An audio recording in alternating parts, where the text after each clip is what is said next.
നമസ്കാരം, സ്പോട്ട് ലൈവിലേക്ക് സ്വാഗതം. സോഷ്യൽ മീഡിയയിൽ ഫോളോവേഴ്സിനെ കൂട്ടാനും ലൈക്കുകൾക്കും പബ്ലിസിറ്റികൾക്കും ഒക്കെ വേണ്ടി എന്ത് വൃത്തികേടും കാട്ടുന്ന ഒരു തലമുറയുണ്ട് ഇവിടെ. കോഴിക്കോട് ഗോവിന്ദപുരത്തെ ദീപക് യഥാർത്ഥത്തിൽ സൈബർ അധിക്ഷേപത്തിൻ്റെ ഇരയാണ്. ആ സാധുവായ മനുഷ്യനെ കൊലയ്ക്ക് കൊടുത്തതാണ്. ബസ്സിൽ ലൈംഗിക അതിക്രമം നടത്തിയെന്ന് സമൂഹ മാധ്യമത്തിലൂടെയുള്ള അധിക്ഷേപത്തെ തുടർന്ന് ദീപക് ജീവനൊടുക്കിയ സംഭവത്തിൽ പോലീസ് കേസെടുത്തതിന് പിന്നാലെ യുവതി ഒളിവിൽ പോയിരിക്കുന്നു. വടകര സ്വദേശിനി ഷിംജിത മുസ്തഫയാണ് ഒളിവിൽ പോയിരിക്കുന്നത്. ബസ്സിലെ CCTV ദൃശ്യങ്ങൾ വിശദമായി പരിശോധിക്കാൻ ഒരുങ്ങുകയാണ് പോലീസ്. ദീപക്കും ഷിംജിതയും ബസ്സിൽ കയറിയത് മുതലുള്ള ദൃശ്യങ്ങൾ പരിശോധിക്കുന്നതിനൊപ്പം ബസ് ജീവനക്കാരുടെ മൊഴിയും രേഖപ്പെടുത്തും. ഷിംജിതയെ പിടികൂടണമെന്നും എങ്കിൽ മാത്രമേ നീതി കിട്ടുകയുള്ളൂവെന്നും ദീപക്കിന്റെ കുടുംബം പ്രതികരിച്ചു. ഒരമ്മക്ക് ഇങ്ങനത്തെ യോഗം ഉണ്ടാവരുത്. ഒരമ്മക്ക് ഇങ്ങനത്തെ യോഗം ആർക്കും സഹിക്കാൻ പറ്റൂല. ഏത് മക്കൾക്കും അച്ഛനും ഇങ്ങനത്തെ ഒരു യോഗം ഉണ്ടാവരുത്. അതാർക്കും സഹിക്കാൻ പറ്റൂല. ഞാനൊന്നാളെ അനുഭവിച്ച് ഈ ലോകത്തിൽ ഒരാളും ഇത് അനുഭവിക്കാൻ പാടില്ല. അത് മാത്രമുള്ളൂ എനിക്ക്. വിശദാംശങ്ങളുമായി MS അനീഷ് കുമാർ ചേരുന്നുണ്ട്. അനീഷ്, നമ്മൾ കണ്ടതാണ് കഴിഞ്ഞ 2-3 ദിവസങ്ങളായി ദീപക്കിൻ്റെ കുടുംബത്തിൻ്റെ കണ്ണീര്. ഒരു പക്ഷേ ഇതുപോലൊരു മകനെ നഷ്ടപ്പെട്ടതിൻ്റെ ഒരു വേദന ആ മാതാപിതാക്കൾക്കുണ്ട്. അതിൻ്റെ കാരണക്കാരാർ സാധാരണഗതിയിൽ പല കേസുകൾ പരിശോധിക്കുമ്പോഴും സ്ത്രീകൾ ഇരകളാകുന്ന വാർത്തകൾ നമ്മളേറെ ചർച്ച ചെയ്യാറുണ്ട്. പക്ഷേ ഇവിടെ ഒരു സൈബർ അധിക്ഷേപത്തിൻ്റെ ഇരയായി ഒരു യുവാവ് ആത്മഹത്യ ചെയ്ത സംഭവം ഇത് ഏറെ ചർച്ചയായിട്ടുണ്ട്. കാരണം ഇതുപോലെ നിരപരാധികൾ സമൂഹ മാധ്യമങ്ങളിൽ അല്ലെങ്കിൽ പൊതുസമൂഹത്തിൽ അധിക്ഷേപിക്കപ്പെടുന്ന, അതല്ലെങ്കിൽ പരസ്യ വിചാരണ ചെയ്യുന്ന, ഇതൊരു പരിധിവരെയും ഒരാൾക്കൂട്ട വിചാരണയ്ക്ക് സമാനമായ രീതിയിലായിരുന്നു സൈബർ അധിക്ഷേപം ഉണ്ടായത്. അതിന് കാരണക്കാരിയായ യുവതിക്കെതിരെ ആത്മഹത്യാ പ്രേരണ കുറ്റം ചുമത്തി പോലീസ് കേസെടുത്തിരുന്നു. പക്ഷേ ഈ സംഭവത്തിന് ശേഷം പോലീസ് കേസെടുത്തതിന് പിന്നാലെ യുവതി ഒളിവിലാണ്. ഈ ഷിംജിതയെക്കുറിച്ച് എന്തെങ്കിലും വിവരമുണ്ടോ? മാത്രമല്ല, ഈ കേസുമായി ബന്ധപ്പെട്ട് പോലീസിൻ്റെ അന്വേഷണം എങ്ങനെയാണ്?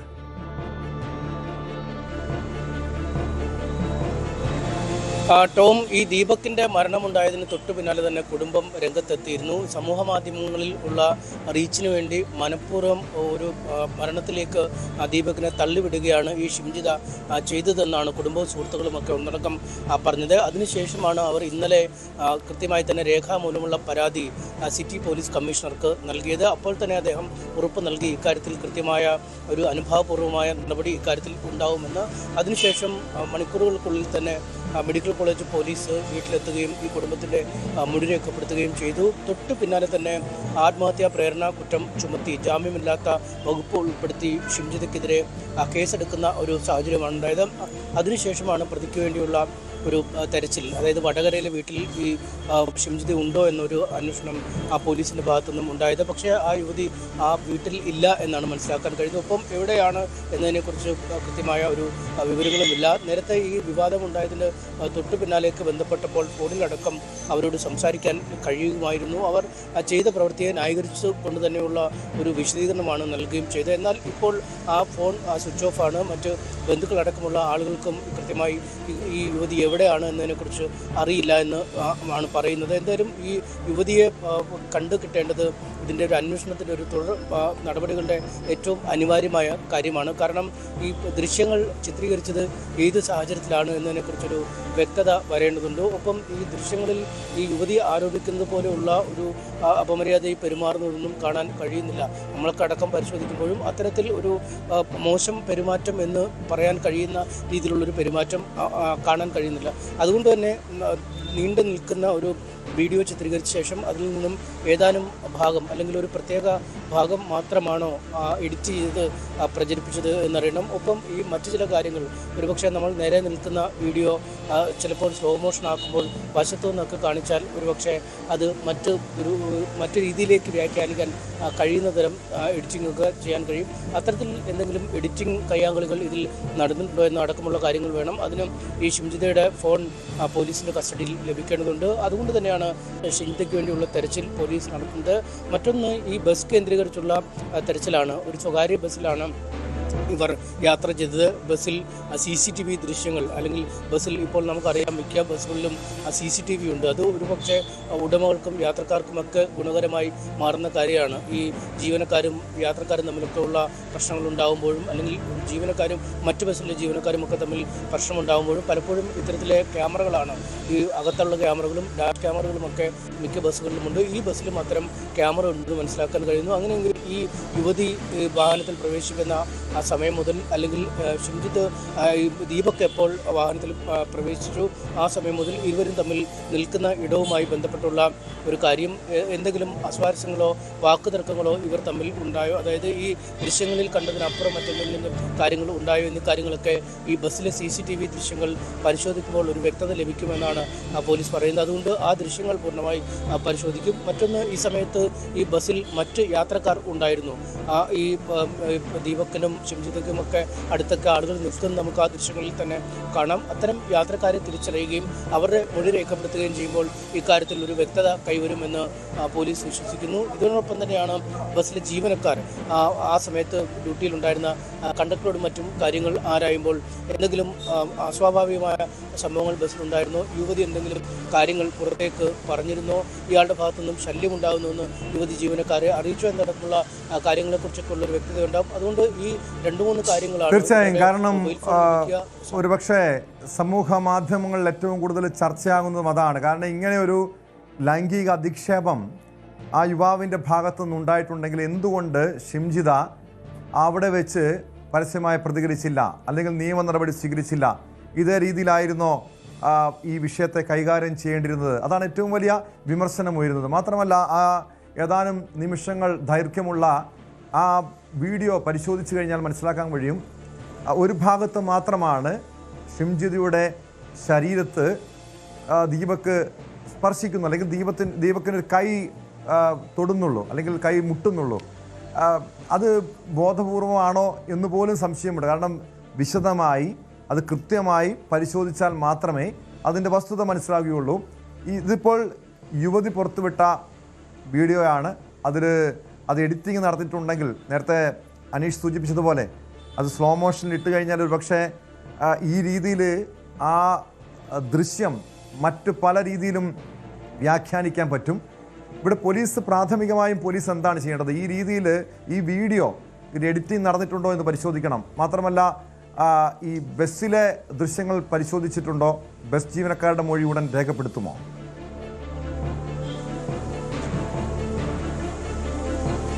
തീർച്ചയായും ടോം, നമുക്ക് പലപ്പോഴും നമ്മുടെ കൺമുന്നിൽ കാണുന്ന ദൃശ്യങ്ങളെ പോലും വിശ്വസിക്കാൻ കഴിയില്ല. ദൃശ്യങ്ങളുടെ ഒരു പ്രത്യേകത അതുതന്നെയാണ്.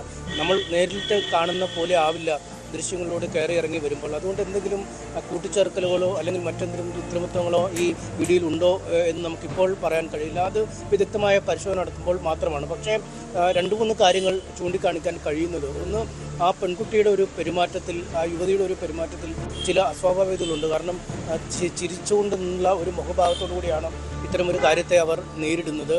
2, ഇയാളുടെ നിൽപ്പും അല്ലെങ്കിൽ ഇരുവരും തമ്മിലുള്ള ഒരു അകലം, ആ കൈയുടെ ചലനം എന്നിവയൊക്കെ കൃത്യമായി തന്നെ നിരീക്ഷിക്കുമ്പോഴാവും അത്തരത്തിലൊരു കൃത്യമായ ഒരു നിഗമനത്തിലേക്ക് എത്താൻ കഴിയുക. പക്ഷേ ഇവരെ അനുകൂലിക്കുന്നവർ പോലും പറയുന്ന ഒരു കാര്യം, ഇത്തരത്തിൽ ഒരു വാഹന യാത്രക്കിടെ അല്ലെങ്കിൽ ഒരു പൊതുഗതാഗത സംവിധാനം ഉപയോഗിച്ച് യാത്ര ചെയ്യുമ്പോൾ ഒരു മോശകരമായ അനുഭവം ഒരാളുടെ ഭാഗത്തുനിന്നും ഉണ്ടായാൽ, ഒരു സഹയാത്രികൻ്റെ ഭാഗത്തുനിന്നും ഉണ്ടായാൽ അതിന് 2-3 വഴികളുണ്ട്. ഒന്ന്, ആദ്യം ചെയ്യേണ്ട വഴി തന്നെ ഈ ബസ്സിലെ ജീവനക്കാരോടോ അല്ലെങ്കിൽ സഹയാത്രികരോടോ ഇക്കാര്യം പറയേണ്ടതാണ്. പിന്നീട് അവരുടെ കൂടി സഹായത്തോടുകൂടി പോലീസിനെ അറിയിക്കുകയും അത്തരം നിയമ നടപടികളുമായി മുന്നോട്ട് പോവുകയും ചെയ്യും. അത്തരം സമയത്താണ് ഈ ദൃശ്യങ്ങളടക്കം ഒരുപക്ഷെ ഉപയോഗിക്കപ്പെടാൻ കഴിയുക. അല്ലെങ്കിൽ ഈ പോലീസ് നടപടികൾക്ക് ദൃശ്യങ്ങൾ നൽകുമ്പോൾ തന്നെ സമാന്തരമായി തന്നെ ദൃശ്യങ്ങൾ പുറത്തുവിടുന്ന സംഭവങ്ങളും നമുക്കറിയാം. ഈ സവാദിൻ്റെ കേസിലും മറ്റുമൊക്കെ സവാദ് രക്ഷപ്പെടാൻ ശ്രമിക്കുമ്പോൾ ഒരു KSRTCയിലെ ജീവനക്കാരനാണ് പുറമെ ഓടിപ്പോവുകയും പിടികൂടുകയും പോലീസിനൊക്കെ കൈമാറുകയും ചെയ്തത്.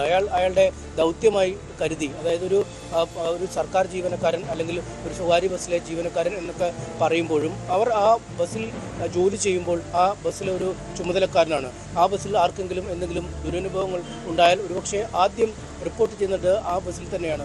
അയാൾ അതിന് അനുബന്ധമായ നടപടികൾ സ്വീകരിക്കും. ഒരുപക്ഷെ വളരെ മോശം പെരുമാറ്റം ഉണ്ടായാൽ ആ വാഹനം തന്നെ പോലീസ് സ്റ്റേഷനിലേക്കും മറ്റുമൊക്കെ, ഏറ്റവും അടുത്ത പോലീസ് സ്റ്റേഷനിലേക്കും മറ്റുമൊക്കെ കൊണ്ടുപോകുന്ന സംഭവങ്ങളും നമ്മൾ കണ്ടിട്ടുണ്ട്. അതുകൊണ്ട് പ്രാഥമികമായ ഉത്തരവാദിത്തം ആ യുവതിക്ക് അത് സഹയാത്രികരോടോ അല്ലെങ്കിൽ ബസ്സിലെ മറ്റു ജീവനക്കാരോട് അറിയിക്കേണ്ടതായിരുന്നു. ഒപ്പം പോലീസ് സ്റ്റേഷനിൽ ഇക്കാര്യത്തെക്കുറിച്ച് വിളിച്ചറിയിക്കാൻ മൊബൈൽ ഫോണും ഒക്കെ കയ്യിലുള്ള ഒരു സാഹചര്യം, ഒരു പോലീസ് സ്റ്റേഷനിലെ നമ്പർ എടുക്കുന്ന ഇത്ര ബുദ്ധിമുട്ടുള്ള കാര്യമുണ്ട്. അതുകൊണ്ട് ഇക്കാര്യം ചെയ്യാം. പക്ഷേ ആദ്യഘട്ടത്തിൽ പോലീസിൽ പരാതി പറഞ്ഞിരുന്നു എന്ന് ആ യുവതി പറഞ്ഞു. പക്ഷേ അത് ശരിയല്ല എന്നാണ് പോലീസ് പറയുന്നത്. യാതൊരു പരാതിയും ഔദ്യോഗികമായോ അനൗദ്യോഗികമായോ രേഖാമൂലമോ അല്ലാതെയോ ലഭിച്ചിട്ടില്ല എന്ന് പോലീസും സ്ഥിരീകരിക്കുന്നു. അതായത് ഒരു അതിക്രമത്തിന് ഇരയാകുമ്പോൾ പ്രാഥമികമായി ചെയ്യേണ്ട നടപടിക്രമങ്ങൾ പോലും ചെയ്തില്ല. ഒരുപക്ഷെ അയാളോട് നേരിട്ട് ഏറ്റുമുട്ടാൻ മടിയാണെങ്കിൽ സഹയാത്രികരോട് പറയുകയോ അല്ലെങ്കിൽ ബസ് ജീവനക്കാരോട് പറയുകയോ ചെയ്യേണ്ടതൊരു ധാർമ്മികമായ അല്ലെങ്കിൽ ഒരു കൃത്യമായ ബാധ്യതയായിരുന്നു. അക്കാര്യം ചെയ്തിട്ടുമില്ല. അതുകൊണ്ട് തന്നെയാണ് കൂടുതൽ പ്രതിക്കൂട്ടിലേക്ക് ഈ യുവതി വിടുന്നത്. പക്ഷേ നമുക്കൊരു കാര്യം ശ്രദ്ധിക്കണം, ഈ വാഹനങ്ങളിലും മറ്റുമൊക്കെ അതാണ് അനീഷ് സൂചിപ്പിച്ചതുപോലെ നിയമപരമായി നേരിടേണ്ട ഒരു സംഭവമാണിത്. നമ്മുടെ നാട്ടിൽ പോലീസുണ്ട്, നിയമമുണ്ട്. അതല്ലെങ്കിൽ ബസ് ജീവനക്കാരുടെ സഹായം തേടാം, സഹയാത്രികരുണ്ട്, അവരോട് ഈ കാര്യം ചൂണ്ടിക്കാണിക്കാം, അല്ലെങ്കിൽ നേരിട്ട് അവിടെ വെച്ച് ഈ യുവാവിനോട് പ്രതികരിക്കാം. അതിനപ്പുറം ഇങ്ങനെ നിയമം കയ്യിലെടുത്തുകൊണ്ട് ഒരു മനുഷ്യൻ്റെ ജീവനെടുക്കുന്ന രീതിയിലേക്ക് ഒരു കാര്യങ്ങൾ ചെയ്യുമ്പോൾ അവിടെയാണ് ഈ ഷിംജിത ചെയ്ത കുറ്റം, അതിൻ്റെ ഒരു സ്വഭാവം തന്നെയേറെ ഗുരുതരമാകുന്നത്. ബസ്സുകളിൽ സ്ത്രീകൾ ലൈംഗിക ചൂഷണത്തിന് ഇരകളാകുന്നുണ്ട്. സ്ത്രീകളോട് മുട്ടിയും ഉരുമിയൊക്കെ യാത്ര ചെയ്യുന്ന അത്തരം ലൈംഗിക വൈകൃതമുള്ളവരൊക്കെ ഉണ്ട്. പക്ഷേ ഇതുപോലെ ഈ ദീപക് ഒരുപക്ഷെ അങ്ങനെ ഒരു ദുരുദ്ദേശത്തോടെ പെരുമാറിയോ എന്നതാണ് പലരും സംശയം ഉന്നയിക്കുന്നത്. കാരണം ആ ദൃശ്യങ്ങളിൽ ഒരേ ഒരു ഭാഗത്ത് മാത്രമാണ് അത്തരമൊരു കാഴ്ച നമുക്ക് കാണാൻ കഴിയുന്നത്. അതും എഡിറ്റിംഗ് ആണ്, കാരണം സ്ലോ മോഷനാണ്. എഡിറ്റിംഗ് ആണോ എന്ന് പോലും സംശയമുണ്ട്. മാത്രമല്ല ശരീരത്തിൽ സ്പർശിച്ചു കഴിഞ്ഞപ്പോൾ ദീപക് അവിടെ നിന്ന് മാറിയിട്ടുണ്ടോ തുടങ്ങിയ കാര്യങ്ങളൊക്കെ പോലീസിൻ്റെ വിശദമായ പരിശോധനയിൽ മാത്രമേ വ്യക്തമാവുകയുള്ളൂ. ഇതുപോലെ പൊതുസമൂഹത്തിൽ മറ്റുള്ളവരെ, അത് സ്ത്രീ ആയിക്കോട്ടെ പുരുഷനായിക്കോട്ടെ, മറ്റുള്ളവരെ അധിക്ഷേപിക്കുന്നവർക്കെതിരെ ശക്തമായ നിയമ നടപടിയാണ് ആവശ്യം. അതിനിടെ ഇതുപോലുള്ള സ്ത്രീകൾക്കെതിരെ കടുത്ത പരാമർശവുമായി, വിവാദ പരാമർശവുമായി ഒരു യൂട്യൂബർ രംഗത്തെത്തിയിട്ടുണ്ട്. ഈ സമൂഹ മാധ്യമത്തിലൂടെ അധിക്ഷേപം നേരിട്ടതിനെ തുടർന്ന് കോഴിക്കോട് സ്വദേശി ദീപക് ജീവനൊടുക്കിയതിൽ വിവാദ പ്രസ്താവനയുമായി സോഷ്യൽ മീഡിയ ഇൻഫ്ലുവൻസറാണ് രംഗത്തെത്തിയിരിക്കുന്നത്. വീഡിയോ ചിത്രീകരിക്കുന്ന സ്ത്രീകളെ ബലാത്സംഗം ചെയ്യണമെന്നാണ് തൊടുപുഴ സ്വദേശി അജയ് ഉണ്ണിയുടെ പോസ്റ്റ്. തദ്ദേശ തെരഞ്ഞെടുപ്പിൽ BJP സ്ഥാനാർത്ഥിയായിരുന്നു ഇയാൾ. വിവരങ്ങളുമായി തൊടുപുഴയിൽ നിന്ന് PA സാഗർ ചേരുന്നുണ്ട്. സാഗർ, ഇതുപോലെ ഈ സമൂഹ മാധ്യമത്തിലൂടെ മറ്റുള്ളവരെ അധിക്ഷേപിക്കുന്നവർക്കെതിരെ നിയമ നടപടി വേണം. പക്ഷേ ഈ അജയ് ഉണ്ണിയുടെ പരാമർശം, FB പോസ്റ്റർ അല്പം കടന്ന കൈയായിട്ടില്ലേ? കാരണം മറ്റുള്ളവരെ പ്രകോപിപ്പിക്കുന്ന അല്ലെങ്കിൽ ഒരു കുറ്റകൃത്യത്തിന് പ്രേരിപ്പിക്കുന്ന രീതിയിലുള്ളൊരു പ്രസ്താവനയാണ്. ഇയാൾക്കെതിരെ നിയമ നടപടി ആവശ്യമല്ലേ സാഗർ? തീർച്ചയായും ഇത്തരത്തിൽ ഈ കഴിഞ്ഞ ദിവസം ഉണ്ടായ ഈ ദീപക് ജീവനൊടുക്കിയ സംഭവത്തിൽ ആരോപണങ്ങൾ ഉന്നയിച്ചും ദീപക്കിന് അനുകൂലമായിട്ടും എല്ലാം തന്നെ സോഷ്യൽ മീഡിയയിൽ വ്യാപകമായി പോസ്റ്റുകളും വ്ളോഗുകളും എല്ലാം നമ്മൾ കണ്ടതാണ്. ഈ ഒരു സാഹചര്യത്തിലാണ് ഈ തൊടുപുഴ സ്വദേശിയായ അജയ് ഉണ്ണി ഇത്തരത്തിലൊരു ആരോപണവുമായി എത്തിയിരിക്കുന്നത്. ലൈംഗികാതിക്രമ ആരോപണത്തിന് പിന്നാലെ കോഴിക്കോട് സ്വദേശിയായി ദീപക് ജീവനൊടുക്കിയ ഈ ഒരു സംഭവത്തിൽ ബലാത്സംഗ ആഹ്വാനവുമായാണ് BJP പ്രവർത്തകൻ കൂടിയായ യൂട്യൂബർ രംഗത്ത് എത്തിയിരിക്കുന്നത്. ഇക്കഴിഞ്ഞ തദ്ദേശ തെരഞ്ഞെടുപ്പിൽ തൊടുപുഴ നഗരസഭയിലേക്ക് NDA സ്ഥാനാർത്ഥിയായി മത്സരിച്ച ആളാണ് ഈ അജയ് ഉണ്ണി എന്നറിയപ്പെടുന്ന അജയ് മാരാർ. ഇയാളാണ് ബലാത്സംഗ ആഹ്വാനവുമായി എത്തിയത്. ഇദ്ദേഹം ഇന്നലെ തന്റെ ഫേസ്ബുക്ക് പേജിലൂടെ പ്രസിദ്ധീകരിച്ച വീഡിയോയിലൂടെയായിരുന്നു ബലാത്സംഗം ചെയ്യണമെന്ന് ആഹ്വാനം ചെയ്തത്. യുവതിയെ പിന്തുണച്ചവർക്കെതിരെയും ഇയാൾ മോശം രീതിയിലുള്ള പരാമർശങ്ങളാണ് നടത്തിയിരിക്കുന്നത്. നമുക്ക് ഇയാളുടെ വീഡിയോകൾ ശ്രദ്ധിച്ചാൽ അറിയാം. ഇതിനു മുമ്പും പലതരത്തിലുള്ള മോശം വാക്കുകളും പദങ്ങളും എല്ലാം ഉപയോഗിച്ച് വീഡിയോ ചെയ്യുന്ന ഒരാളാണ് ഇയാൾ. അതിനെതിരെ പല രീതിയിലും ഇയാൾക്കെതിരെ വിമർശനങ്ങളും ഉയരാറുണ്ട്. ഇയാൾ ഇന്നലെ പറഞ്ഞ പ്രധാനപ്പെട്ട ഒരു കാര്യം, പീഡന കേസിൽ ജയിലിൽ പോയാൽ എന്തിനാണ് പേടിക്കുന്നതെന്നാണ് ഇയാൾ ചോദിക്കുന്നത്. ഈ സന്മനസ്സുള്ള സർക്കാർ എന്ത് കേസിൽ ജയിലിൽ പോയാലും 620 രൂപ വെച്ച് നൽകുമെന്നും ഇയാൾ ജയിൽ പുള്ളികളുടെ വേതനം വർദ്ധിപ്പിച്ച നടപടിയെയും പരിഹസിച്ചുകൊണ്ട് പറയുന്നുണ്ട്. കഴിഞ്ഞ ദിവസം ദീപക്കിന് ബസ്സിൽ ഉണ്ടായതുപോലുള്ള ദുരനുഭവങ്ങൾ ആണുങ്ങൾക്ക് ഇനിയും നേരിടേണ്ടി വരും. അത്തരത്തിൽ മനസ്സിന് കട്ടിയില്ലാത്ത ആണുങ്ങൾ ചെന്ന് മരിക്കേണ്ട ഒരു സാഹചര്യമുണ്ട്. ഈ മരിക്കേണ്ടി വരുന്ന ഒരു സാഹചര്യം ഉണ്ടായാൽ അങ്ങനെ അവരെ കുറിച്ച് മോശം പറയുന്ന സ്ത്രീകളെ പോയി ബലാത്സംഗം ചെയ്യുക, അതിനുശേഷം മരിക്കുക എന്നതാണ് ഇയാൾ വീഡിയോയിലൂടെ ആഹ്വാനം ചെയ്യുന്നത്. ഒരു കുറ്റവും ചെയ്യാതെ മരിക്കേണ്ട കാര്യമില്ല എന്നാണ് ഇയാൾ പറഞ്ഞു വെക്കുന്നത്. ഇങ്ങനെ സംഭവം ഉണ്ടായാൽ സ്ത്രീകൾ അതിജീവിതയായി മാറും, പുരുഷന്മാർ മറ്റൊരു രീതിയിലേക്കാവും അവരെ സമൂഹം നോക്കി കാണുക. അതുകൊണ്ടാണ് ഇത്തരത്തിൽ താൻ പറയുന്നത്. ഇതിനെതിരെ തനിക്ക് നിയമ നടപടി നേരിടേണ്ടി വന്നാലും കുഴപ്പമൊന്നുമില്ല എന്നുള്ള രീതിയിലാണ് ഇയാൾ ഇത്തരത്തിലുള്ളൊരു വീഡിയോ തന്റെ ഫേസ്ബുക്ക് പേജിലൂടെ, ഇൻസ്റ്റാഗ്രാം പേജിലൂടെ എല്ലാം തന്നെ പങ്കുവച്ചിട്ടുള്ളത്.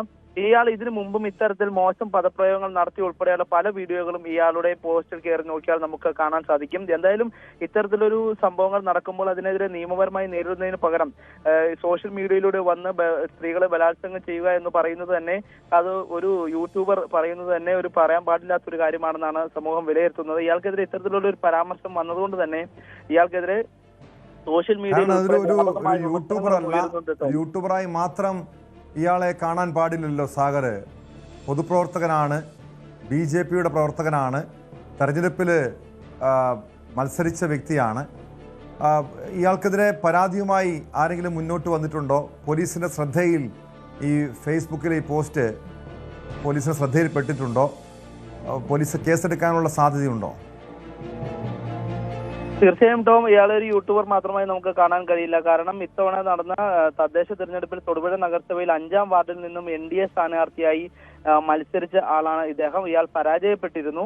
എന്നാലും NDA സ്ഥാനാർത്ഥിയായി ജനവിധി തേടിയ ആളാണ് ഈ അജയ് ഉണ്ണി എന്ന Ajay malar.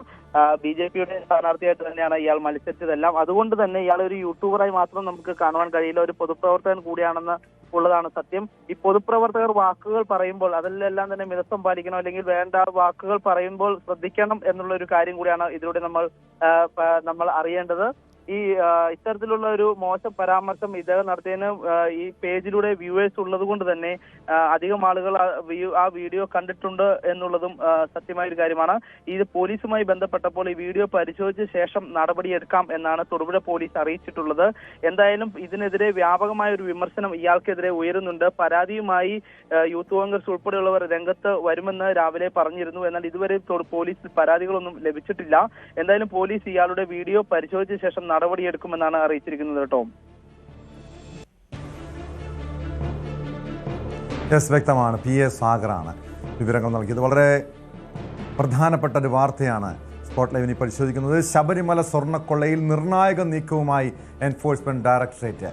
Operation golden shadow എന്ന പേരിൽ കേരളത്തിലും തമിഴ്നാട്ടിലും കർണാടകയിലുമായി 21 കേന്ദ്രങ്ങളിൽ രാവിലെ ആരംഭിച്ച റെയ്ഡ് തുടരുകയാണ്. ഉണ്ണികൃഷ്ണൻ പോറ്റി, തിരുവിതാംകൂർ ദേവസ്വം ബോർഡ് മുൻ പ്രസിഡന്റുമാരായ A. പത്മകുമാർ, N. വാസു, മുൻ അഡ്മിനിസ്ട്രേറ്റീവ് ഓഫീസർ മുരാരി ബാബു, മുൻ commissioner KS Baiju, S. Jayasree എന്നിവരുടെ വീടുകളിലാണ് റെയ്ഡ്. ഇതിന് പുറമെ തിരുവിതാംകൂർ ദേവസ്വം ബോർഡ് ആസ്ഥാനത്തും ചെന്നൈയിലെ സ്മാർട്ട് ക്രിയേഷൻസിൻ്റെ ഓഫീസിലും സ്വർണ്ണ വ്യാപാരിയായ ഗോവർദ്ധൻ്റെ വീട്ടിലും ഓഫീസിലും ഉൾപ്പെടെ റെയ്ഡ് നടക്കുന്നുണ്ട്. കേസിൽ SIT അന്വേഷണം പുരോഗമിക്കുന്നതിനിടെയാണ് കേസിലെ കള്ളപ്പണ ഇടപാടിൽ EDയും അന്വേഷണം വ്യാപിപ്പിച്ചിരിക്കുന്നത്. വിവരങ്ങളുമായി ഡാൻ കുര്യനും ഡാനി പോളും ചേരുന്നുണ്ട്. ആദ്യം ഡാനിലേക്കാണ്. Dan, operation golden shadow raid ഇപ്പോഴും പുരോഗമിക്കുകയാണോ? എന്തെങ്കിലും നിർണായകമായിട്ടുള്ള കാര്യങ്ങൾ കണ്ടെത്താൻ EDക്ക് കഴിഞ്ഞിട്ടുണ്ടോ?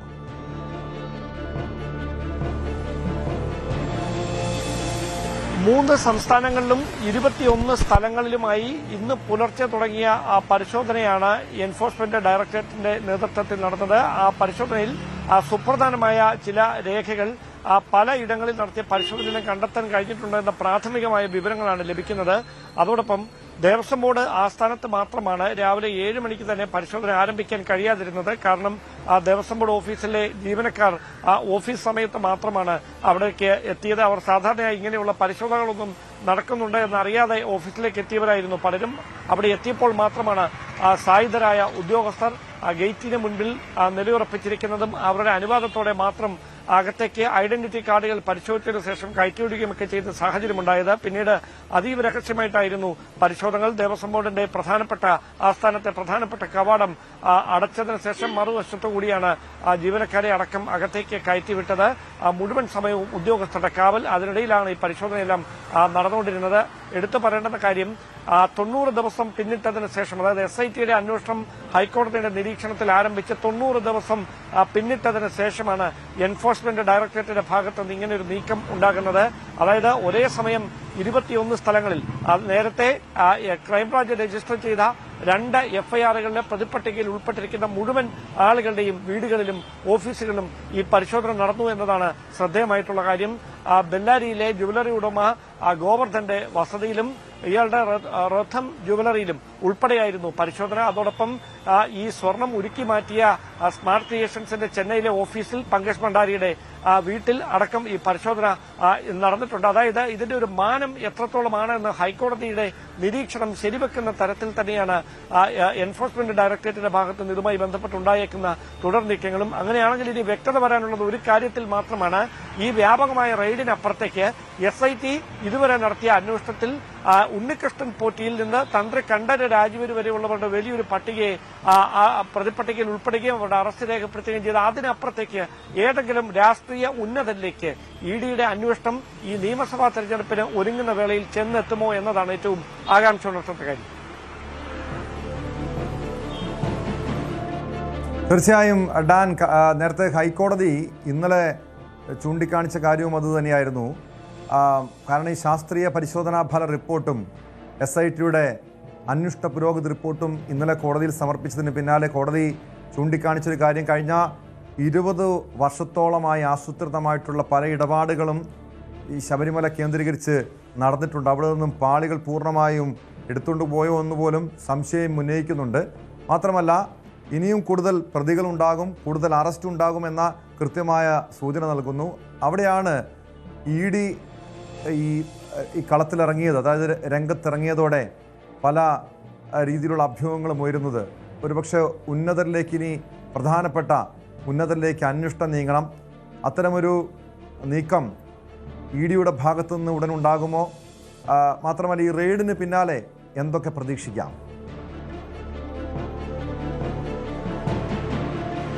അതായത് 6 ഭരണസമിതികൾ, കൃത്യമായി പറഞ്ഞാൽ 20 വർഷത്തിനകത്ത് വന്ന 3 വർഷത്തെ ഭരണസമിതിയുടെ കാലാവധി വെച്ച് നോക്കിയാൽ 6 ഭരണസമിതികൾ, LDFന്റെയും UDFന്റെയും മാറി മാറി വന്ന സർക്കാരുകളുടെ കാലത്തുണ്ടായിരുന്ന ഭരണസമിതികൾ എല്ലാവരും ഈ അന്വേഷണത്തിന്റെ പരിധിയിലേക്ക് വരുന്ന അസാധാരണമായ ഒരു സാഹചര്യമാണ് ഉണ്ടായിരിക്കുന്നത്. അത് ED ഒരു വശത്ത് ഇങ്ങനെ തിടുക്കത്തിലുള്ള നീക്കങ്ങൾ വ്യാപകമായി നടത്തുമ്പോൾ അത് SITക്ക് മേൽ വലിയ സമ്മർദ്ദമുണ്ടാക്കും. കാരണം 90 ദിവസമായി SITക്ക് കണ്ടെത്താൻ കഴിയാത്ത ഏതെങ്കിലും തെളിവുകൾ ED കണ്ടെത്തുകയോ SIT ഇതുമായി ബന്ധപ്പെട്ട് ചോദ്യം ചെയ്യാത്ത ആരെയെങ്കിലും ED ചോദ്യം ചെയ്യുകയോ SIT അറസ്റ്റ് രേഖപ്പെടുത്താത്ത ഏതെങ്കിലും ഉന്നതരെ ED അറസ്റ്റ് ചെയ്യുകയോ ചെയ്താൽ SITയുടെ ഇടപെടലുകളിലെ അന്വേഷണത്തിലെ സുതാര്യത വലിയ തരത്തിൽ ചോദ്യം ചെയ്യപ്പെടും. രാഷ്ട്രീയമായ വിമർശനങ്ങൾ ഉയരും.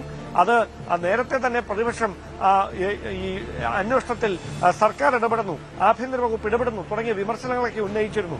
എന്തായാലും ആ സമ്മർദ്ദം മറികടക്കാൻ SITയുടെ ഭാഗത്തുനിന്ന് ഏത് തരത്തിലുള്ള തുടർ നീക്കങ്ങളാകും ഉണ്ടാകുക എന്നതാണ് ഇനി അറിയാനുള്ളത്. അതിന്റെ ഭാഗമായി ഒരുപക്ഷെ കഴിഞ്ഞ ദിവസം ഹൈക്കോടതിയിൽ സമർപ്പിച്ച ഇടക്കാല റിപ്പോർട്ടിൽ പറഞ്ഞിരിക്കുന്നതിന് പ്രകാരം 5 പ്രധാനപ്പെട്ട വ്യക്തികളിലേക്ക് കൂടി അന്വേഷണം വൈകാതെ എത്തുമെന്നുള്ള സൂചനകളുണ്ട്. പക്ഷേ അവർ ആരാണ് എന്നുള്ള കൃത്യമായ വിവരങ്ങളൊന്നും പുറത്തു വന്നിട്ടില്ല. അങ്ങനെയെങ്കിൽ ആ 5 പേർ ഉദ്യോഗസ്ഥ തലത്തിൽ നിന്ന് മാറി രാഷ്ട്രീയമായി സ്വാധീനമുള്ള, രാഷ്ട്രീയ നേതൃത്വവുമായി ബന്ധമുള്ള ആരെങ്കിലും ആണെങ്കിൽ, ഏതെങ്കിലും പ്രമുഖരാണെങ്കിൽ അതുണ്ടാക്കാൻ പോകുന്ന ആ പൊല്ലാപ്പ് ചെറുതായിരിക്കത്തില്ല. എന്തായാലും നിർണായകമായ ഒരു ഘട്ടത്തിൽ SIT കൂടുതൽ അറസ്റ്റിലേക്ക് കേസുമായി ബന്ധപ്പെട്ട് കടക്കാൻ പോകുന്നു എന്നതാണ് ഏറ്റവും സുപ്രധാനമായ കാര്യം.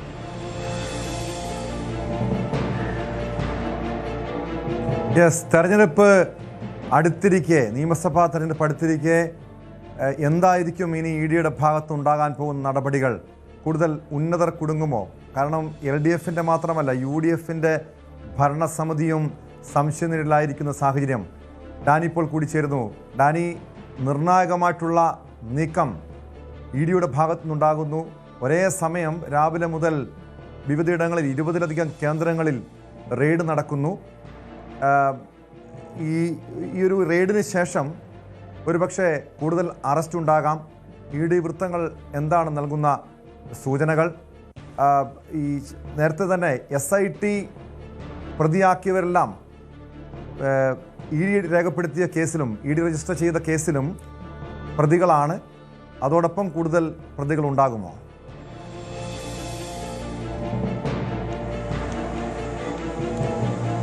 ഏതായാലും ടോം, ED-യുടെ ഒരു അന്വേഷണം തുടങ്ങിയിട്ടേ ഉള്ളൂ. ECR രജിസ്റ്റർ ചെയ്ത് അവരെ മുന്നോട്ട് പോകുന്നു. ഇതിൻ്റെ ആദ്യ നടപടി എന്ന രീതിയിൽ തന്നെയാണ് ഇന്ന് വ്യാപകമായ രീതിയിലുള്ള പരിശോധനകൾ നടന്നത്. 21 കേന്ദ്രങ്ങളിലാണ് പരിശോധന നടന്നത്. അത് കൊച്ചിയിലെയും തമിഴ്നാട്ടിലെയും കർണാടകയിലെയും എല്ലാം തന്നെ ഉദ്യോഗസ്ഥരടക്കം ഇതിൽ പങ്കാളികളായിരുന്നു. ഏതായാലും അവരുടെ ഭാഗത്തു നിന്ന് വലിയ രീതിയിലുള്ളൊരു പരിശോധന നടന്നിരിക്കുന്നു. ഈ പറഞ്ഞ അവർ പുറത്തിറക്കിയ വാർത്താക്കുറിപ്പിൽ അടക്കം വ്യക്തമാക്കുന്ന ഒരു വലിയ കാലയളവിൽ തന്നെ ആരോപണ വിധേയമായ ഒരു വലിയ കാലയളവ് അവർക്ക് മുന്നിലുണ്ട്. ഇതിലെ ഒരു സമഗ്ര ചിത്രം തന്നെയാണ് പരിശോധിക്കപ്പെടേണ്ടത്. അതിനുവേണ്ടിയുള്ളൊരു ശ്രമത്തിലാണ്. ഇതിൽ നടന്നിട്ടുള്ള പല ഇടപാടുകളും തന്നെയും വഴിവിട്ടുള്ളതാണെന്ന് ഇവിടെ ക്രൈംബ്രാഞ്ച് അടക്കമുള്ള കാര്യങ്ങളിൽ അന്വേഷണം നടത്തുമ്പോൾ തന്നെ ബോധ്യമായിരിക്കുന്നു. പ്രത്യേക അന്വേഷണ സംഘം അടക്കം കേസ് രജിസ്റ്റർ ചെയ്ത് പോകുന്നതിലൂടെ തന്നെ അത് വ്യക്തമായിരിക്കുന്നു. ഈ ഒരു സാഹചര്യത്തിലാണ് ED കൂടി ഇതിലേക്ക് കടന്നു വരികയും ചെയ്യുന്നത്. ഏതായാലും 11 പ്രതികൾ ഈ കേസുമായി ബന്ധപ്പെട്ടുകൊണ്ട് നിലവിലുണ്ട്. അതിൽ കൂടുതൽ പ്രതികൾ ഉണ്ടാകാനുള്ള ഒരു സാധ്യതയാണ് വളരെ സജീവമായി നിലനിൽക്കുന്നത്. അത് അന്വേഷണ സംഘത്തിൻ്റെ മുന്നോട്ടുള്ള പോക്കിലും കൂടുതൽ പ്രതികൾ ഉണ്ടായേക്കാമെന്ന് സൂചന നൽകുന്നുണ്ട്. പ്രത്യേകിച്ച് കഴിഞ്ഞ ദിവസങ്ങളിൽ ഹൈക്കോടതിയിൽ സമർപ്പിച്ച റിപ്പോർട്ടിലടക്കം ഇക്കാര്യങ്ങൾ വ്യക്തമാക്കുന്നു. ഇതിൽ കൂടുതൽ പേരിലേക്ക് അന്വേഷണം എത്തേണ്ടതുണ്ട് എന്ന് പറയുമ്പോൾ ഹൈക്കോടതി തന്നെ ചോദിക്കുന്നുണ്ട്. ഏതാണ്ട് ഒരു 5 പേരോളം പേർ, അതിൽ മുഴുവൻ വിവരങ്ങളും പുറത്തുവിടാതെ തന്നെയാണ് ചോദിക്കുന്നത്. അവർ എന്തുകൊണ്ട് ഇവരിലേക്ക് എത്തുന്നു അന്വേഷണം എന്നതെല്ലാം തന്നെ ചോദിക്കുകയുണ്ടായി. അതിൽ 3 പേരെങ്കിലും ഉടൻ കസ്റ്റഡിയിലോ അല്ലെങ്കിൽ അറസ്റ്റിലേക്ക് പോകാനുള്ളൊരു സാധ്യതയുണ്ട് എന്നതാണ് അന്വേഷണ സംഘം വ്യക്തമാക്കുകയും ചെയ്തത്. അപ്പോൾ സ്വാഭാവികമായും അറസ്റ്റ് ഇനി കൂടുതലുണ്ടാകാം, കൂടുതൽ പ്രതികളുണ്ടാകും എന്ന് തന്നെയാണ് വ്യക്തമാവുകയും ചെയ്യുന്നത്. ED-യുടെ അന്വേഷണം മുന്നോട്ട് പോകുമ്പോഴും ഇനിയിപ്പോൾ ലഭ്യമായ വസ്തുതകൾ, അതായത് ഇപ്പോൾ റെയ്ഡിൽ പരിശോധനയിൽ പിടിച്ചെടുത്ത രേഖകളും കാര്യങ്ങളും എല്ലാം തന്നെ പരിശോധിക്കപ്പെടേണ്ടതുണ്ട്. കൃത്യമായും ഈ പണവിനിയോഗം തന്നെയാണ് കൂടുതലായും ED പരിശോധിക്കുന്നത്. ED സംശയിക്കുന്നത് ഇതിൽ കണക്കിൽപ്പെടാത്ത പണം അല്ലെങ്കിൽ നിയമവിരുദ്ധമായ പണം ഇതിൽ ഉൾപ്പെട്ടിട്ടുണ്ട് എന്ന രീതിയിൽ തന്നെയാണ് ED മുന്നോട്ട് പോകുന്നത്. അപ്പോൾ ഈ പരിശോധനയിൽ ഈ പ്രതികളാക്കപ്പെട്ടവരുടെയും അല്ലാത്തവരുടെയും എല്ലാം തന്നെ ഇപ്പോൾ വീടുകളിലും ഓഫീസുകളിലും നടത്തിയ പരിശോധനയിൽ പിടിച്ചെടുത്ത രേഖകളെല്ലാം തന്നെ കൃത്യമായ പരിശോധനകളിലേക്ക് പോകേണ്ടതുണ്ട്. ബാങ്ക് ഇടപാടുകളെല്ലാം തന്നെ പരിശോധിക്കപ്പെടേണ്ടതുണ്ട്. അതൊരു വലിയ പ്രക്രിയ തന്നെയാണ്. അപ്പോൾ അത്തരം കാര്യങ്ങൾ പൂർത്തിയാക്കിയതിന് ശേഷമേ ED-യുടെ ഒരു അടുത്ത നീക്കം എന്തെന്ന് വ്യക്തമാകുകയുള്ളൂ. സ്വാഭാവികമായും അവരെ ഇതിന് പണം മുടക്കിയവർ ആരെങ്കിലും ഉണ്ടോ എന്നതടക്കമുള്ള കാര്യങ്ങൾ പരിശോധിക്കുന്നുണ്ട്. വലിയൊരു മാഫിയാണ് ഇതിന് പിറകിലുള്ളത് എന്ന് തന്നെയാണ് ലഭ്യമായ സൂചനകൾ പ്രകാരം പ്രത്യേക അന്വേഷണ സംഘം തന്നെ കോടതിയിൽ പറഞ്ഞിരിക്കുന്നത്. ED-യും അതേ അനുമാനത്തിൽ തന്നെയാണ് മുന്നോട്ട് പോകുന്നത്. കാരണം ഇതിന് ഈ കവർച്ച വലിയ രീതിയിലൊരു കൊള്ള എന്ന് പറയുന്ന രീതിയിലേക്ക് തന്നെയാണ് കാര്യങ്ങൾ പോയിരിക്കുന്നത്. അപ്പോൾ 1-2 പേരുടെ ഒരു ആസൂത്രണത്തിൽ മാത്രമായിരിക്കും ഇതൊരു വലിയ രീതിയിലുള്ളൊരു ആസൂത്രണത്തിലുണ്ടാകാം. ഇപ്പോൾ പ്രധാനമായും തന്നെ എല്ലാവരും ഉറ്റുനോക്കുന്നത് ED അറസ്റ്റ് ചെയ്യുന്ന അല്ലെങ്കിൽ ED ചോദ്യം ചെയ്യാൻ വിളിപ്പിക്കുന്നത്, ED കസ്റ്റഡിയിലെടുക്കുന്നത് ഇതുവരെയും പ്രത്യേക അന്വേഷണ സംഘത്തിൻ്റെ പരിധിയിലേക്ക് വരാത്തവരെയാണോ എന്നതാണ് എല്ലാവരും ഉറ്റുനോക്കുന്നത്. കാരണം ED-യുടെ അന്വേഷണം ഏത് രീതിയിലാണ് എന്നതാണ് അതിൻ്റെ ഒരു സൂചനകൾ തന്നെയായിരിക്കും ഇനിയിപ്പോൾ ചോദ്യം ചെയ്യാൻ വിളിക്കുന്നതും ആദ്യ നടപടികളുമെല്ലാം അതിനെക്കുറിച്ചുള്ളൊരു വ്യക്തമായ സൂചനകൾ നൽകുന്നതായിരിക്കും എന്ന കാര്യത്തിൽ സംശയമില്ല. അവിടെയാണ് പ്രത്യേക അന്വേഷണ സംഘവും ED-യും 2 വഴിക്കാണോ എന്നതടക്കമുള്ള കാര്യങ്ങളിലെല്ലാം തന്നെ ഒരു വിശദീകരണവും വ്യക്തതയും ഉണ്ടാകുകയുള്ളൂ. ഏതായാലും ഇതിൽ സമഗ്രമായ ഒരു അന്വേഷണത്തിന് ED ഇറങ്ങുമ്പോൾ അത് പ്രത്യേക അന്വേഷണ സംഘത്തിൻ്റെ ചില പരിമിതികളുണ്ട്. പ്രത്യേകിച്ച് ബാങ്ക് ഇടപാടുകൾ, അന്തർ സംസ്ഥാന ബന്ധങ്ങൾ, ഇതെല്ലാം തന്നെ പരിശോധിച്ചു പോകുന്നതിലെ പരിമിതികൾ ഉണ്ട്. ED-ക്ക് മുന്നിൽ അത്തരം പരിമിതികളില്ല. വലിയ നീക്കമാണോ നടക്കുന്നതെന്ന് പോലും. കാരണം പ്രയാർ ഗോപാലകൃഷ്ണൻ്റെ കാലത്തെ ഭരണസമിതിയും ഈ രീതിയിൽ ഭരണസമിതിയുടെ കാലത്തും ചില വഴിവിട്ട നീക്കങ്ങൾ ഉണ്ടായിട്ടുണ്ട്, നിയമവിരുദ്ധമായ ഇടപെടലുകൾ ശബരിമലയിൽ നടന്നിട്ടുണ്ട് എന്ന ആക്ഷേപം ഉയർന്നു വന്നിട്ടുണ്ട്. അവിടെയാണ് ഇത് രാഷ്ട്രീയപരമായി ഇവിടെ ആരോപണം നിൽക്കുന്നത്. കാരണം SIT കേസിനെ വഴിതിരിച്ചുവിടാനുള്ള നീക്കമാണ് നടക്കുന്നത്. സ്വർണ്ണപ്പാളിയുടെ കവർച്ചാ കേസിൽ എന്തുകൊണ്ട് അതിലേക്ക് നീങ്ങുന്നില്ല? ഇവിടെ ഈ ED ഇറങ്ങുമ്പോൾ, അതായത് ED അന്വേഷണവുമായി രംഗത്തിറങ്ങുന്നൊരു പശ്ചാത്തലത്തിൽ SIT-യുടെ കണ്ടെത്തലുകൾക്കപ്പുറം എന്തുണ്ടാകുമെന്നതാണ് ഏവരും ഉറ്റുനോക്കുന്നത്. മാത്രമല്ല പല ഉന്നതരിലേക്കും ഇപ്പോഴും അന്വേഷണം എത്തിയിട്ടില്ല. മുൻ മന്ത്രിയെ കടകംപള്ളിയെ ചോദ്യം ചെയ്തെങ്കിൽ പോലും അതിനപ്പുറം കൂടുതൽ നടപടികളുണ്ടായില്ല. മുൻ ദേവസ്വം ബോർഡ് പ്രസിഡന്റ് PS പ്രശാന്തിലേക്ക് അന്വേഷണം എത്തിയിട്ടില്ല. അതായത് ഈ കഴിഞ്ഞ 2019 മുതലുള്ള കാലയളവിൽ വിശദമായ അന്വേഷണം നടത്തുന്നതിന് പകരം അതിന് മുൻപുള്ള കാലയളവിൽ എന്ത് നടന്നു, അവിടെ UDF-നെയും കൂടെ ഈ കേസിലേക്ക് കൊണ്ടുവരാൻ നോക്കുന്നു, UDF-ൻ്റെ ഭരണസമിതിയെയും കൂടി കൊണ്ടുവരാനുള്ള നീക്കം നടക്കുന്നു. അവിടെ രാഷ്ട്രീയ പ്രേരിതമാണ് അന്വേഷണ ഉദ്യോഗസ്ഥരുടെ നീക്കങ്ങളെന്നാണ് പ്രധാനമായും പ്രതിപക്ഷം ആരോപണം ഉന്നയിക്കുന്നത്. അങ്ങനെയെങ്കിൽ ED-യുടെ നീക്കങ്ങൾ എന്താണെന്നാണ് അറിയേണ്ടത്. അതിനപ്പുറം, കാരണം ED കള്ളപ്പണ ഇടപാടിനപ്പുറം മറ്റെന്തൊക്കെ കാര്യങ്ങളാണ് പരിശോധിക്കുന്നത്?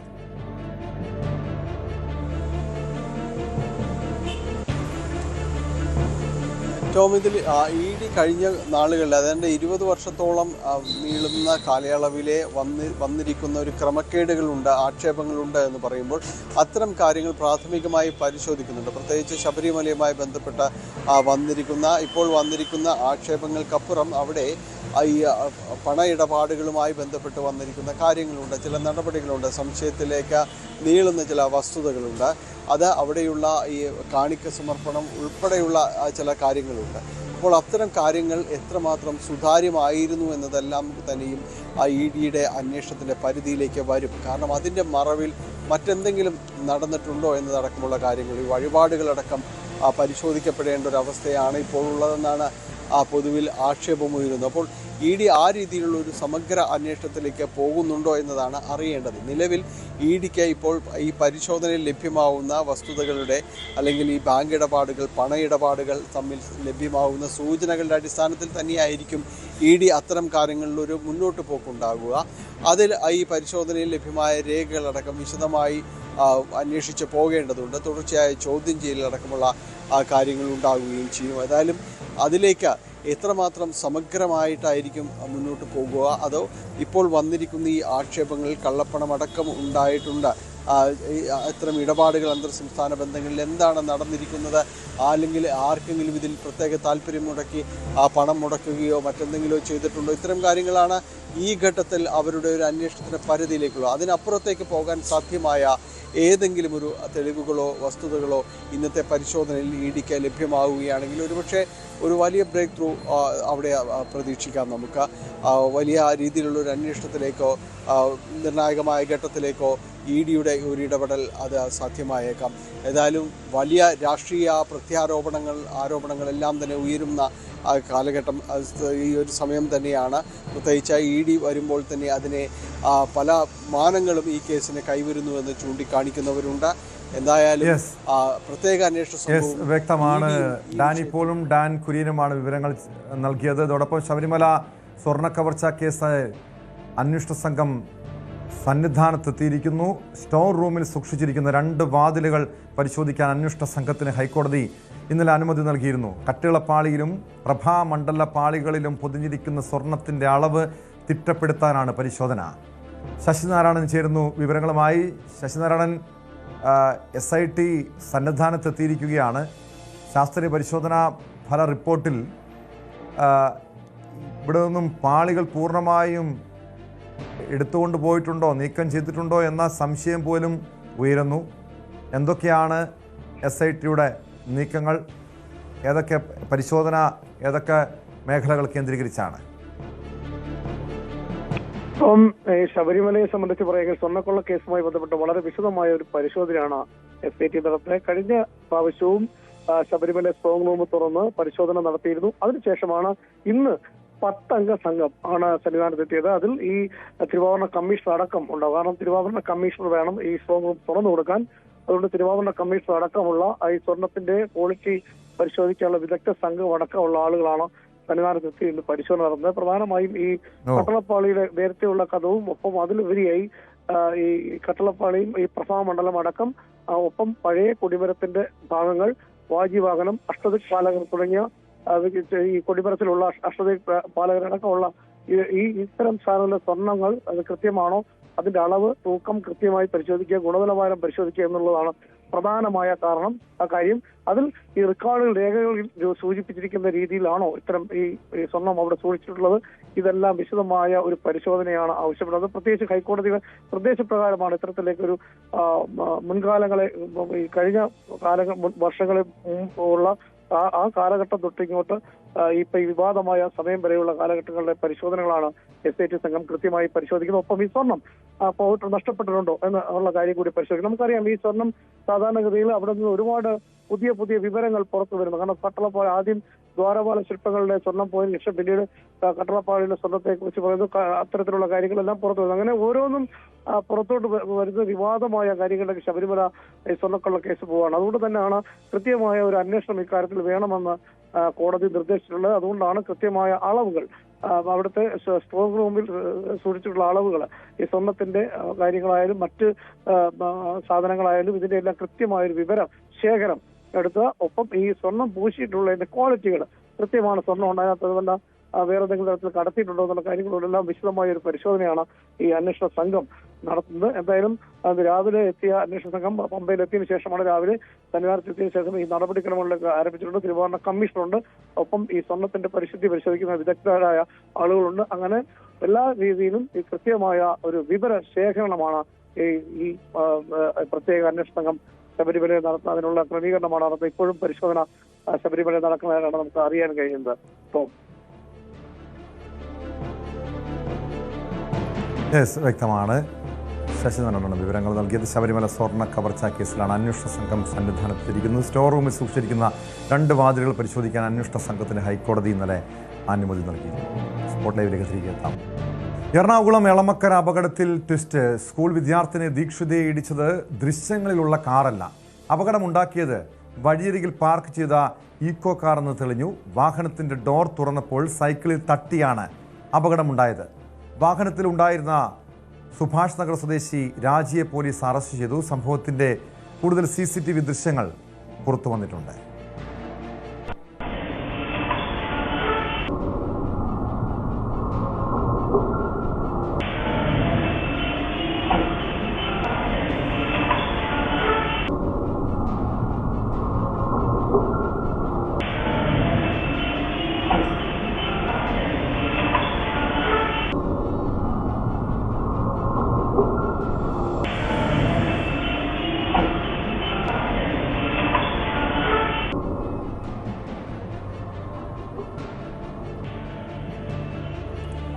വിവരങ്ങളുമായി നവമി ദിനേശ് ചേരുന്നുണ്ട്. നവമി, ഈ ദൃശ്യങ്ങൾ കാണുമ്പോഴാണ് മനസ്സിലാവുന്നത് നമ്മൾ ഈ വാഹനത്തിൽ ഇരിക്കുന്നവർ അശ്രദ്ധമായി കാര്യങ്ങൾ കൈകാര്യം ചെയ്താൽ ഉണ്ടാകുന്ന അപകടം അത് മറ്റുള്ളവരുടെ ജീവന് പോലും ഭീഷണിയായേക്കാം. ആദ്യഘട്ടത്തിൽ, അതായത് ഇന്നലെ നമ്മളത് ഈ വാർത്ത നൽകിയപ്പോൾ കരുതിയത് തൊട്ട് സമീപത്തൂടെ, ഈ ഈക്കോ കാറിന് തൊട്ട് സമീപത്തൂടെ കടന്നുപോയ ഒരു നീല നിറത്തിലുള്ള കാറാണ് ഈ പെൺകുട്ടിയെ തട്ടിയതെന്നായിരുന്നു ആദ്യം കരുതിയത്. എന്തുകൊണ്ടാണ് പിന്നെ അതിനുശേഷം, അതായത് ആളുകൾ ഓടിക്കൂടുന്നുണ്ട്, നാട്ടുകാർ, പിന്നീട് ആ വാഹനം നിർത്തുന്നു, അതിനുശേഷം കടന്നു പോകുന്നു. ആ വാഹനം കേന്ദ്രീകരിച്ചായിരുന്നു ആദ്യത്തെ അന്വേഷണം. കാരണം എന്തുകൊണ്ടൊരു വാഹനം അപകടം ഉണ്ടായിട്ട് നിർത്താതെ പോയി എന്നത് വലിയ വിമർശനങ്ങൾക്ക് കാരണമായിരുന്നു. ആ വാഹനം കേന്ദ്രീകരിച്ച് അന്വേഷണമുണ്ടായി. അതിനിടെ വിശദമായി പരിശോധിച്ചപ്പോഴാണ് മറ്റൊരു കാറിൻ്റെ ഡോറ് തുറന്നപ്പോൾ ഈ സൈക്കിളിൽ പോയ പെൺകുട്ടിയുടെ വാഹനത്തിൽ സൈക്കിളിൽ ദേഹത്തത് കൊള്ളുകയും പെൺകുട്ടി നിലത്ത് വീഴുകയുമായിരുന്നുവെന്ന് മനസ്സിലായത്. എങ്ങനെയാണ്? കാരണം എനിക്ക് തോന്നുന്നത് ഒരു CCTV അല്ല, നിരവധി CCTVകൾ പരിശോധിച്ചപ്പോഴാണ് ഇതിൻ്റെ വസ്തുത മനസ്സിലാക്കാൻ കഴിഞ്ഞത്. എന്ത് നടപടിയാണ് ഈ വിഷയത്തിൽ പോലീസ് സ്വീകരിച്ചിരിക്കുന്നത്? എങ്ങനെയാണ് അന്വേഷണം ഈ ഈക്കോ കാറിലേക്ക് എത്തിയത്?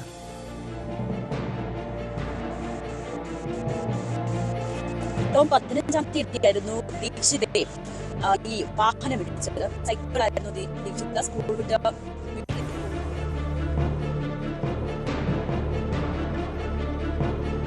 മറ്റൊരു വാഹനം അതിൽ കൂടി കടന്നു പോകുന്നതും കണ്ടിരുന്നു. പിന്നീട് പോലീസിന്റെ അന്വേഷണം ആ വാഹനം കേന്ദ്രീകരിച്ചായിരുന്നു. കാരണം അങ്ങനെ ഇടിച്ചിട്ട് നിർത്താതെ പോകുന്ന ഒരു സാഹചര്യമായിരുന്നു എന്നായിരുന്നു പോലീസ് പരിശോധിച്ചത്. പക്ഷേ ആ വാഹനം ഓടിച്ച ആളെ കസ്റ്റഡിയിലെടുത്ത് പോലീസ് വിശദമായി ചോദ്യം ചെയ്തപ്പോൾ അയാളല്ല അത് ചെയ്തതെന്ന് പോലീസിന് മനസ്സിലായി. പിന്നീട് നിരവധി CCTV കേന്ദ്രീകരിച്ചായിരുന്നു പിന്നീട് പോലീസിന്റെ അന്വേഷണം. ആ അന്വേഷണത്തിനാണ് ഈ സ്കൂളിന്റെ തന്നെ, അതായത് ദീക്ഷ പഠിക്കുന്ന സ്കൂളിന്റെ തന്നെ ഇക്കോ കാർ വാഹനം ഇടിച്ചാണ്, ഈ വാഹനത്തിൽ തട്ടിയാണ് ദീക്ഷിത വീണതെന്ന് മനസ്സിലായത്. അതിൽ പിന്നീട് ഇക്കോ കാർ കസ്റ്റഡിയിലെടുക്കുകയും അത് ഓടിച്ചിരുന്ന രാജി രാജി ആ സ്കൂളിലെ തന്നെ വാഹനത്തിന്റെ ഡ്രൈവറാണ്. രാജിയെ വിളിച്ച് വിശദമായി ചോദ്യം ചെയ്തപ്പോഴാണ് താൻ ഡോർ തുറക്കുന്നതിനിടയിലാണ് ഈ കുട്ടി സൈക്കിളിന്റെ ഹാൻഡിൽ തട്ടുകയും വീണ് പരിക്കേൽക്കുകയും ചെയ്തതെന്നാണ് മനസ്സിലായത്. എന്തായാലും ആ കുട്ടിക്ക് ഗുരുതരമായി പരിക്കേൽക്കുന്ന ഒരു സാഹചര്യമായിരുന്നു. ആശുപത്രിയിൽ ചികിത്സയിൽ തന്നെയാണ്.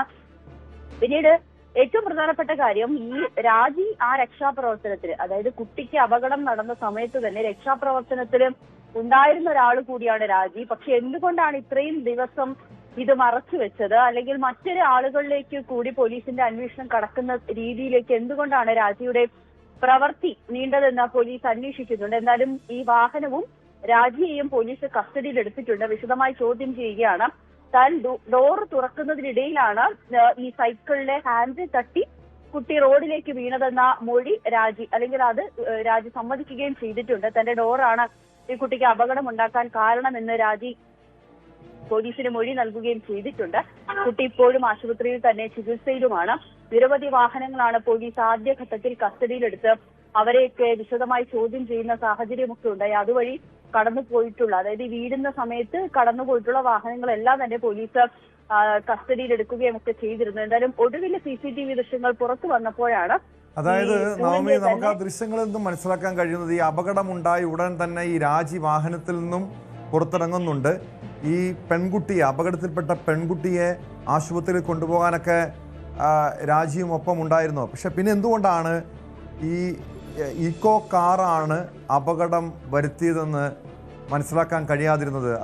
അതല്ലെങ്കിൽ ഈ അന്വേഷണം ഒരു ഘട്ടത്തിലേക്ക് നീങ്ങിയ ശേഷമാണോ ഈ രാജി മൊഴി നൽകാൻ ഇതുമായി ബന്ധപ്പെട്ട് വെളിപ്പെടുത്തലുമായി രംഗത്തെത്തിയത്? അതെ ടോം, ആദ്യഘട്ടത്തിൽ പോലീസിന്റെ അന്വേഷണം ഈ കുട്ടിയെ ഇടിച്ചിട്ട സമയത്ത്, അല്ലെങ്കിൽ കുട്ടി വീഴുന്ന CCTV ദൃശ്യത്തിൽ തന്നെ ഒരു കാറ് കടന്നു പോകുന്നത് കാണാമായിരുന്നു. ആ കാറ് കേന്ദ്രീകരിച്ചായിരുന്നു അന്വേഷണം. അയാളെ ചോദ്യം ചെയ്തപ്പോൾ അയാളല്ല ഇത് ചെയ്തതെന്ന് മനസ്സിലാക്കുകയും ചെയ്തു. പിന്നീട് രാജീവ് ഈ രക്ഷാപ്രവർത്തനത്തിൽ ഉണ്ടായിരുന്നത് കൊണ്ട് സ്വാഭാവികമായും അത് പോലീസും സംശയിച്ചില്ല. പക്ഷെ പിന്നീട് ഈ കൂടുതൽ CCTV ദൃശ്യങ്ങൾ പരിശോധിച്ചപ്പോഴാണ് രാജിയുടെ വാഹനമാണ് ഇടിച്ചതെന്ന് മനസ്സിലാക്കുകയും ചെയ്തത്. പിന്നീട് എന്തുകൊണ്ടാണ് രാജി ഇത് തുറന്നു പറയാൻ ഭയപ്പെട്ടത്, അല്ലെങ്കിൽ എത്രയും നാൾ ഈ രഹസ്യം മൂടി വെച്ചത് എന്തുകൊണ്ടാണെന്നാണ് പോലീസ് അന്വേഷിക്കുന്നത്. എന്തായാലും രാജിനെ കസ്റ്റഡിയിലെടുത്തിട്ടുണ്ട്. തുടർ നടപടികളിലേക്ക് തന്നെയാണ് പോലീസ് കടക്കുന്നത്. എന്തായാലും ഇപ്പോൾ ജാമ്യം ലഭിക്കുന്ന വകുപ്പുകൾ പ്രകാരമായിരിക്കും, അല്ലെങ്കിൽ സ്റ്റേഷൻ ജാമ്യത്തിൽ വിട്ടു നൽകുന്ന രീതിയിലേക്കായിരിക്കും പോലീസ് കേസെടുക്കുക എന്നാണ് നമുക്ക് ഇപ്പോൾ അറിയാൻ സാധിക്കുന്നത്. രാജിയുടെ വാഹനം തട്ടിയാണ്, അല്ലെങ്കിൽ രാജി വാഹനത്തിന്റെ ഡോറിൽ തട്ടിയാണ് കുട്ടി വീണതെന്ന് CCTV ദൃശ്യങ്ങളിലും വ്യക്തമായിട്ടുണ്ട്.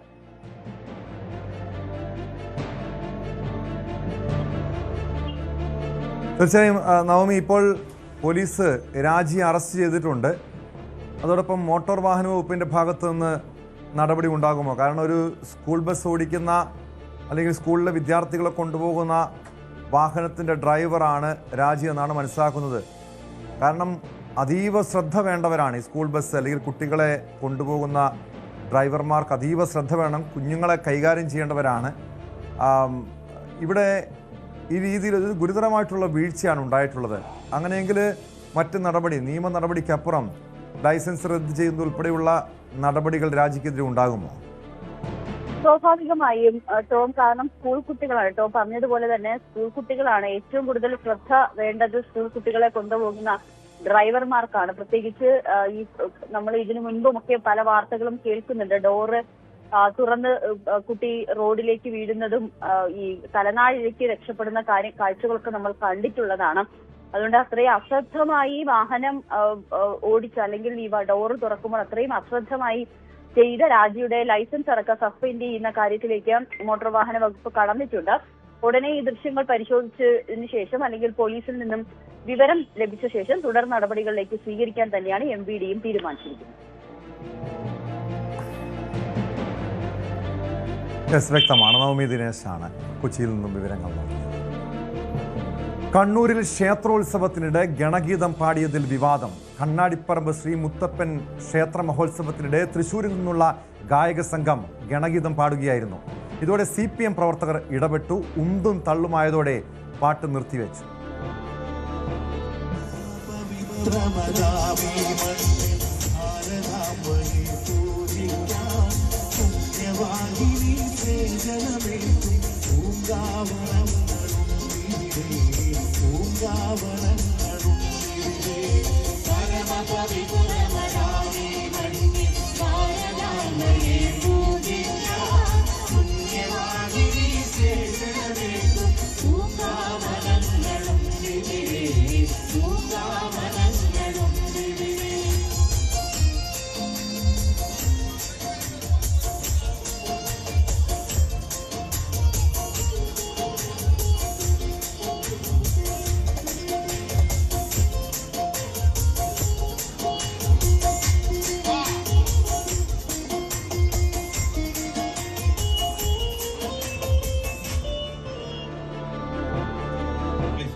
വിവരങ്ങളുമായി സുമേഷ് മോറാട് ചേരുന്നു. സുമേഷ്, ഗണഗീതം പാടുന്നതിനിടെയാണ് ഏതാനും ചില CPM പ്രവർത്തകർ വേദിയിലേക്ക് എത്തുന്നു. അതിനിടെ BJP RSS പ്രവർത്തകർ തടയാൻ ശ്രമിക്കുന്നു. പിന്നീട് ഉന്തും തള്ളിലും കലാശിക്കുന്നു. എന്താണ് പിന്നീട് സംഭവിച്ചത്? ടോം, ഇത്തരം സംഭവങ്ങൾ സത്യം പറഞ്ഞാൽ ഇവിടെ ഒരു ഒറ്റപ്പെട്ട വാർത്തയല്ല എന്ന് വേണമെങ്കിൽ നമുക്ക് പറയാൻ സാധിക്കും. അതായത് നമുക്കറിയാം, കഴിഞ്ഞ മാസങ്ങളിലൊക്കെ ഈ ഓരോ പ്രദേശങ്ങളിൽ, പ്രത്യേകിച്ച് തലശ്ശേരി മേഖലകളിലൊക്കെ ഇതുമായി ബന്ധപ്പെട്ട വാർത്തകൾ നമ്മൾ തന്നെ റിപ്പോർട്ട് ചെയ്തതാണ്.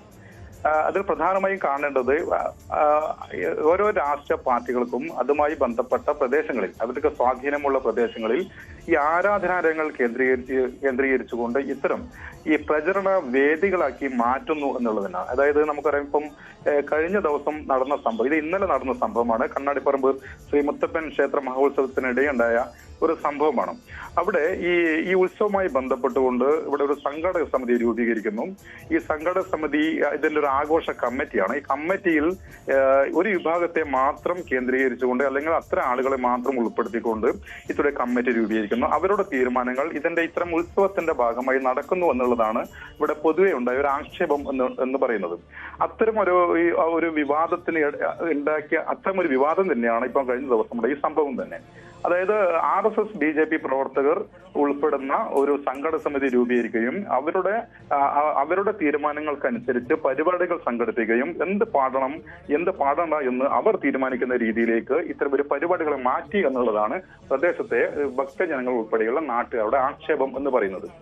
ഇവിടെ ഗണഗീതം പാടിയതുമായി ബന്ധപ്പെട്ടതാണ് വിഷയമായി. അവർ പറയുന്നു ഇതൊരു RSS BJP വേദികളിൽ ആലപിക്കുന്ന ഒരു ഗാനമാണ്. ഇവിടെ ക്ഷേത്രത്തിൽ ഹിന്ദുക്കൾ മാത്രമല്ല, നമുക്കറിയാം വിദേശത്ത് ഉൾപ്പെടെ, അതായത് മറ്റ് ജില്ലകൾ മുതൽ മറ്റ് സംസ്ഥാനങ്ങൾ ഉൾപ്പെടെ ആളുകൾ, പ്രത്യേകിച്ച് കേരളത്തിൽ, അതുപോലെ തന്നെ മലബാറിൽ, കണ്ണൂർ ഉൾപ്പെടെ ആളുകൾ കേന്ദ്രീകരിക്കുന്നുണ്ട് ഇതുമായി ബന്ധപ്പെട്ട ഉത്സവം, തെയ്യം ഉൾപ്പെടെയുള്ള ആഘോഷങ്ങളിൽ. അത്തരം ആളുകൾ വരുന്നത് കേവലം ഒരു ഹിന്ദുക്കൾ മാത്രമല്ല, മറ്റു മതവിഭാഗങ്ങൾ ഉൾപ്പെടെ ആളുകൾ അവിടെ വരുന്നു. എന്നാൽ ഓരോ പ്രദേശത്ത് അവരുടെ സ്വാധീനം ഉപയോഗിച്ചുകൊണ്ട് അത്തരം പരിപാടികൾ അവതരിപ്പിക്കുമ്പോൾ സ്വാഭാവികമായും ഭക്തജനങ്ങൾക്ക് ഉണ്ടാകുന്ന ഒരു പ്രയാസമാണ് ഇവിടെ ജനങ്ങൾ അല്ലെങ്കിൽ നാട്ടുകാർ ഇതിനെതിരെ ചൂണ്ടിക്കാണിക്കുന്നത്. ഇതിവിടെ ഒറ്റപ്പെട്ട സംഭവമല്ല. നേരത്തെ സൂചിപ്പിച്ചതുപോലെ തന്നെ കഴിഞ്ഞ കാലങ്ങളിൽ തലശ്ശേരി മേഖലകളിൽ CPM കേന്ദ്രത്തിൽ ഇതുപോലുമായി ബന്ധപ്പെട്ട്, അതായത് അവിടുത്തെ ആഘോഷത്തിൽ അല്ലെങ്കിൽ അതുമായി ബന്ധപ്പെട്ട കലവറ നിറയ്ക്കൽ ഒരു ചടങ്ങിൽ ഈ കൊടിതോരണങ്ങൾ ഉപയോഗിച്ചതുകൊണ്ടുള്ള വിവാദങ്ങൾ ഉണ്ടാകുന്നു, സംഘർഷങ്ങൾ ഉണ്ടാകുന്നു, കേസാകുന്നു.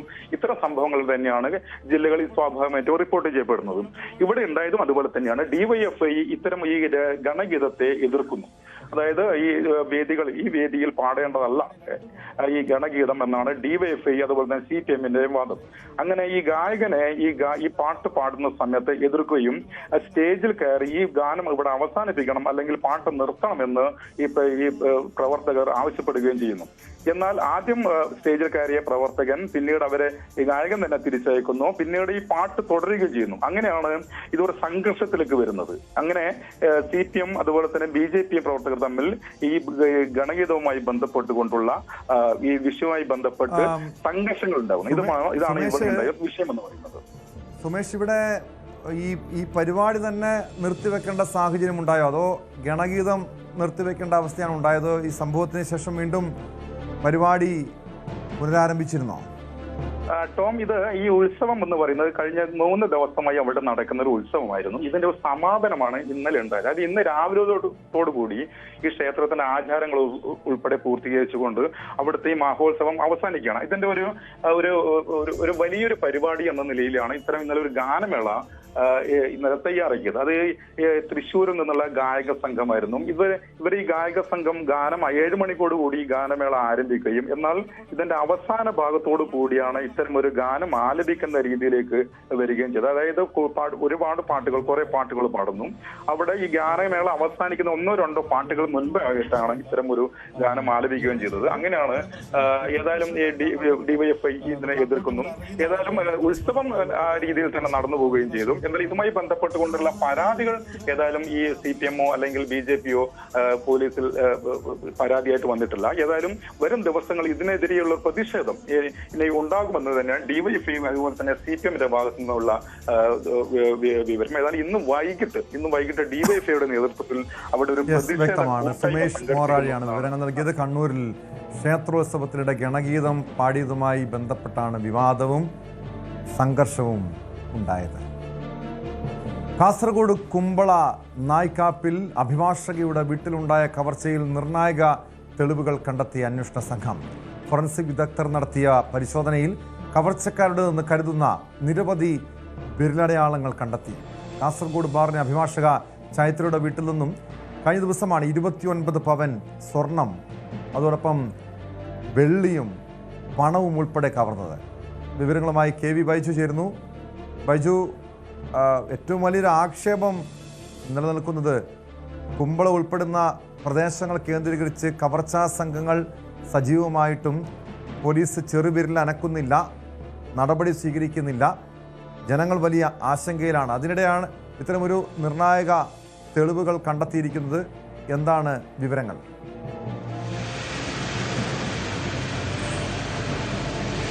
ടോമെ, ഇന്നലെ രാവിലെയാണ് ഇത്തരത്തിൽ അഭിഭാഷകയായ ചൈത്രയുടെ വീട്ടിൽ കവർ ചെയ്തത്. ഇപ്പോൾ പുതുതായി നമുക്ക് ലഭിക്കുന്ന ഒരു വാർത്ത കൂടി പുറത്തു വരുന്നുണ്ട്. അതായത് കാഞ്ഞങ്ങാട് മടിയൻകൂലം ക്ഷേത്രത്തിൽ വലിയ കവർച്ച നടത്തിയിരിക്കുന്നു. അവിടെ ഉണ്ടായിരുന്ന ഭണ്ഡാരം, അത് 2 ഭണ്ഡാരങ്ങളാണ് ഉണ്ടായിരുന്നത്. ഒരു വലിയ ഭണ്ഡാരവും ഒരു ചെറിയ ഭണ്ഡാരവും. ഇത് രണ്ടും കുത്തി തുറന്ന് പണം അതിൽ നിന്നും മോഷ്ടിച്ചിരിക്കുന്നു എന്ന ഏറ്റവും പുതുതായ ഒരു വാർത്ത കൂടി വരുന്നു. അതായത് ഇന്നലെയാണ് ചൈത്രയുടെ വീട്ടിൽ കവർച്ച നടന്നത്. ടോം സൂചിപ്പിച്ചതുപോലെ തന്നെ 29 പവൻ സ്വർണം, അതോടൊപ്പം വെള്ളി, പണം ഉൾപ്പെടെയുള്ള വസ്തുക്കൾ, അതായത് 35 ലക്ഷത്തോളം രൂപയുടെ നഷ്ടമാണ് അവിടെ ഉണ്ടായിരുന്നത്. ആ ഒരു കവർച്ചയ്ക്ക് തൊട്ടു പിന്നാലെ തന്നെ ആശങ്കയുണ്ടാക്കുന്ന രീതിയിൽ കാഞ്ഞങ്ങാട്ട് ഇപ്പോൾ ഒരു കവർച്ച നടന്നിരിക്കുന്ന എന്നൊരു വിവരമാണ് പുറത്തു വരുന്നത്. ഏതായാലും ഈ ചൈത്രയുടെ വീട്ടിൽ നടന്ന കവർച്ചയുമായി ബന്ധപ്പെട്ട് പോലീസ് അന്വേഷണം ഊർജിതമാക്കിയിട്ടുണ്ട്. ഇതിന്റെ ഭാഗമായി ഫോറൻസിക് സംഘം നടത്തിയ പരിശോധനയിലാണ് നിരവധി വിരലടയാളങ്ങൾ ആ വീട്ടിൽ നിന്നും കണ്ടെത്തിയിരിക്കുന്നത്. ഇത് ഈ മോഷ്ടാക്കളേക്ക് എത്താൻ സഹായിക്കും എന്നാണ് പോലീസ് കരുതുന്നത്. അത്തരത്തിലുള്ള ഒരു അന്വേഷണമാണ് നടക്കുന്നത്. അതോടൊപ്പം CCTV ദൃശ്യങ്ങൾ, നിർണായകമായ CCTV ദൃശ്യങ്ങൾ കൂടി ലഭിച്ചിട്ടുണ്ടെന്നാണ് പുറത്തുവരുന്ന വിവരം. വീടിന് സമീപത്തായുള്ള ഇടങ്ങളിൽ നിന്നും അത്തരത്തിൽ CCTV ദൃശ്യങ്ങൾ കൂടി ലഭിച്ചിരിക്കുന്നു. എന്തായാലും ഈ പോലീസ് നായ ഇവിടെ നിന്നും മണം പിടിച്ച് ഗേറ്റിന് തൊട്ട് പുറത്ത് അവിടെ നിൽക്കുന്ന ഒരു സാഹചര്യമുണ്ട്. അങ്ങനെ വാഹനത്തിൽ എത്തിയവരാണ് ഈ കവർച്ച നടത്തിയെന്ന ഒരു നിഗമനത്തിൽ കൂടി പോലീസ് എത്തിയിട്ടുണ്ട്. ഏതായാലും ഈ വിരലടയാളം, ഇപ്പോൾ ലഭിച്ചിരിക്കുന്ന നിരവധി വിരലടയാളം, അത് കേസിന് തുമ്പുണ്ടാക്കാൻ സാധിക്കും എന്ന ഒരു വലിയ പ്രതീക്ഷയാണ് പോലീസിന് ഉള്ളത്. ആ രീതിയിലുള്ള ഒരു അന്വേഷണം, പ്രത്യേക സംഘത്തെ രൂപീകരിച്ച് കൂടുതൽ പോലീസ് സംഘങ്ങളെ ഉപയോഗിച്ച് ഒരു അന്വേഷണമാണ് ഇപ്പോൾ നടക്കുന്നത്. എന്തായാലും പോലീസിനെ സംബന്ധിച്ചിടത്തോളം ഇവിടെ തന്നെ കുമ്പള നായ്ക്കാപ്പിൽ തന്നെ ക്ഷേത്രത്തിൽ കവർച്ച നടന്നിരുന്നു, കവർച്ചാ ശ്രമം നടന്നിരുന്നു, അവിടെ വീടുകളിൽ കവർച്ച നടന്നിരുന്നു. പക്ഷേ ഇതിലൊന്നും പോലീസിന് മോഷ്ടാക്കളെ പിടികൂടാൻ സാധിച്ചിരുന്നില്ല. വലിയ വിമർശനം ഇതിനെതിരെ ഉയർന്നിരുന്നു. ഇന്നലെ തന്നെ നമ്മൾ നൽകിയ റിപ്പോർട്ടിലും അത്തരം നാട്ടുകാരുടെ പരാതി ഉണ്ടായിരുന്നു. ഇതിലൊന്നും മോഷ്ടാക്കളെ പിടികൂടാൻ സാധിക്കാത്ത സാഹചര്യമുണ്ടായത്. അങ്ങനെയാണ് ഈ കേസ് അന്വേഷണം ഊർജിതമാക്കാൻ ഇപ്പോൾ പോലീസ് തീരുമാനിച്ചിട്ടുള്ളത്. പ്രത്യേക സംഘങ്ങളെ രൂപീകരിച്ച് അന്വേഷണം നടക്കുന്നു. ഇപ്പോൾ ലഭിച്ചിരിക്കുന്ന വിരലടയാളം അത് ഏതെങ്കിലും നേരത്തെയുള്ള ഇവരുടെ ഡാറ്റയിലുള്ള ഏതെങ്കിലും മോഷ്ടാക്കളുടേതാണോ, അങ്ങനെ ഒരു അന്വേഷണം കൂടി നടക്കുന്നു. ഏതായാലും മോഷ്ടാക്കളെ ഉടൻ പിടികൂടാനാകും എന്ന് തന്നെയാണ് പോലീസ് കരുതുന്നത്. ഇതിനിടയിലാണ് കാഞ്ഞങ്ങാട് ഇപ്പോൾ ഈ ഒരു കവർച്ച കൂടി റിപ്പോർട്ട് ചെയ്യുന്നതും. മലബാറിലെ തന്നെ ഏറ്റവും പ്രശസ്തമായ ഒരു ക്ഷേത്രമാണ് അരിയൻകൂലം ശ്രീ ക്ഷേത്രപാലകേശ്വര ക്ഷേത്രം. അവിടെ ഏതാനും ദിവസങ്ങൾക്ക് മുൻപാണ് വലിയ തോതിലുള്ള പാട്ടുത്സവം എന്ന് പറയുന്ന ഒരു ഉത്സവം നടന്നത്. അതിന് തൊട്ടു പിന്നാലെ ഇന്ന് രാവിലെയാണ് ഇത്തരത്തിൽ 2 ഭണ്ഡാരങ്ങൾ, അത് ഒരു വലിയ ഭണ്ഡാരവും ഒരു ചെറിയ ഭണ്ഡാരവും, സ്റ്റീലിന്റെ ഭണ്ഡാരമാണ്, അതിലുണ്ടായിരുന്ന പണമാണ് മോഷ്ടിച്ചത്. ഏതായാലും ഈ പാട്ടുത്സവവുമായി ബന്ധപ്പെട്ട് വലിയ തുക ഈ ഒരു ഭണ്ഡാരത്തിൽ വന്നിട്ടുണ്ട്. അത് നേരത്തെ എടുത്തിരുന്നു എന്നാണ് ഈ അമ്പല കമ്മിറ്റി ആളുകൾ പറയുന്നത്. അതിനുശേഷം ഈ ഭണ്ഡാരത്തിൽ വീണ പണമാണ് ഇപ്പോൾ നഷ്ടമായിരിക്കുന്നത്. ഏതായാലും കാഞ്ഞങ്ങാട് പോലീസാണ് ഇത് സംബന്ധിച്ച് കേസെടുത്തിപ്പോൾ അന്വേഷണം ആരംഭിച്ചിട്ടുള്ളത്. ഏതായാലും മോഷണം വീണ്ടും ഒരു ഇടവേളയ്ക്ക് ശേഷം കാസർഗോഡ് ജില്ലയിൽ വ്യാപകമാകുന്നു എന്നതിന്റെ സൂചനയാണ് ഇപ്പോൾ തുടർച്ചയായ രണ്ടാം ദിവസവും ഒരു കവർച്ചാ കേസ് റിപ്പോർട്ട് ചെയ്തു എന്നതിന്റെ നിന്ന് മനസ്സിലാക്കേണ്ടത്. എന്നാലും ഈ ചൈത്രയുടെ ദിവസവും കാസർഗോഡ് ജില്ലയിൽ കവർച്ച നടക്കുന്നു. കുമ്പളയിലെ അഭിഭാഷകയുടെ വീട്ടിൽ നടന്ന കവർച്ചയിൽ നിർണായക തെളിവുകൾ കണ്ടെത്താൻ അന്വേഷണ സംഘത്തിന് കഴിഞ്ഞിട്ടുണ്ട്. വലിയ ആശങ്കയിലാണ് ഇവിടുത്തെ നാട്ടുകാർ. കാരണം പ്രത്യേകിച്ച് സ്വർണത്തിനൊക്കെ ഇത്രയധികം വില കൂടി നിൽക്കുന്നൊരു സാഹചര്യമാണ്. കവർച്ചാ സംഘങ്ങൾ വ്യാപകമായൊരു പശ്ചാത്തലത്തിൽ പലപ്പോഴും ആളുകൾ ഭീതിയോടെ കിടന്നുറങ്ങേണ്ട സാഹചര്യമുണ്ട്. പോലീസ് അടിയന്തരമായി കേസുകളിൽ ഇടപെടണം, പ്രതികളെ നിയമത്തിന് മുന്നിൽ കൊണ്ടുവരണം. സ്പോട്ട് ലൈവ് പൂർണ്ണമാകുന്നു. നമസ്കാരം.